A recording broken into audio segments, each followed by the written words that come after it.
measures of central tendency. Measures of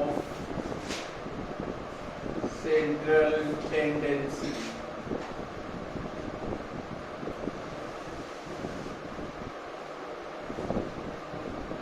Measures of central tendency means where the 50% data lies. 50% data कहां पर लाइस करता है? अगर ungroup data दिया हुआ है तो हम पता कर सकते हैं, ग्रुप डेटा दिया हुआ है तो ग्रुप में हम लोकेट कर सकते हैं कि where the 50% data lies. Measures of central means where the 50% data lies. There are different types of measures of central tendency. उसमें क्या है? मीन है, मीडियन है, मोड है, वेटेड मीन है, एक्सेट्रा. तो पहले हम क्या करेंगे? पहले हम मीन निकालेंगे. मीन किस तरीके से निकालते हैं? मीन, इसका दूसरा नाम है अरिथमेटिक मीन.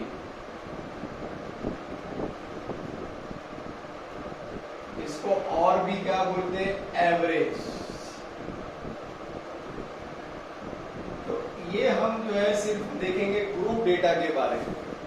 ग्रुप डेटा मतलब इंटरवल दिया है या नहीं तो एक वैल्यू की उसकी फ्रीक्वेंसी दी है.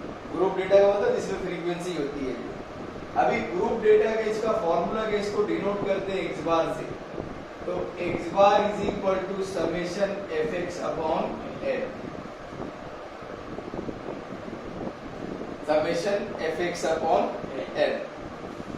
अब एक एग्जांपल हम सॉल्व करके देखते हैं कि मीन कैसे कैलकुलेट अरिथमेटिक में. देखो फॉर्मूला चेंज नहीं हो सकता, डेटा चेंज हो सकता है, नंबर चेंज हो सकता है. तो क्वेश्चन किस तरीके से आता है? Example, calculate arithmetic mean for the following data. एक जनरल एग्जांपल मैं लेता हूं, इसको किस तरीके से सॉल्व किया. हमारे पास बुक है, बुक में बहुत सारी एग्जांपल्स हैं. तो यहां पर मैं जो है डेटा ले रहा हूं. पहले क्या है? Marks, then number of students.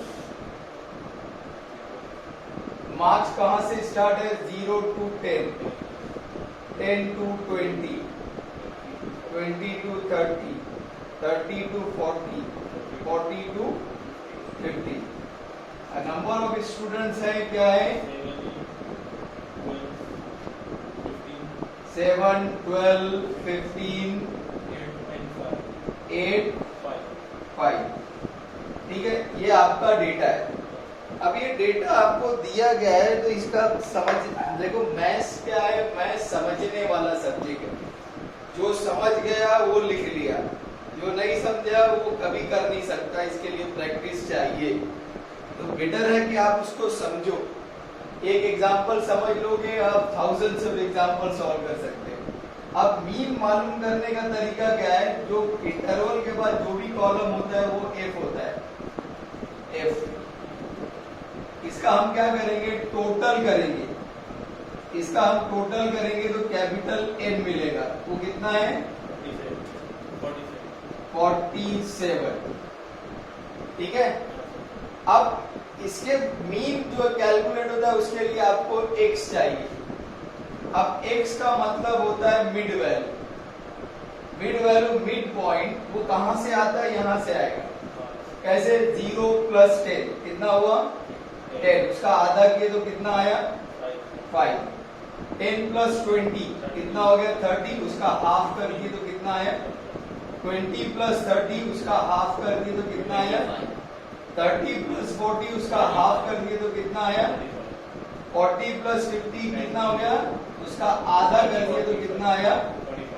45. ये फिर से देख लो आप. ये x आता कहां से है?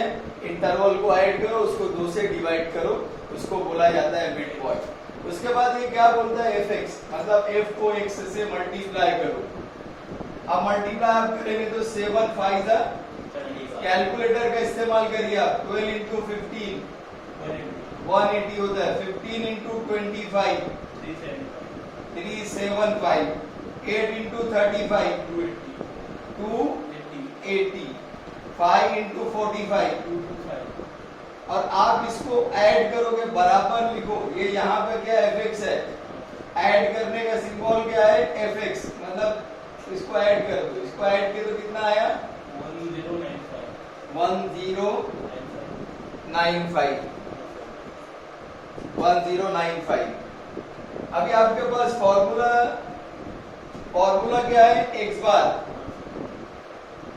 तो यहां पर हम लिखेंगे since x bar is equal to summation fx upon n। Formula लिखें, फॉर्मूला लिखने के बाद आप उसमें समेशन fx की वैल्यू क्या है 1095 डिवाइडेड बाय आपका n कितना है 47, आप उसको डिवाइड कर दीजिए तो आपको क्या मिलेगा, इसका डिवाइड करने के बाद क्या आता है 23.29, ये आपका आंसर है।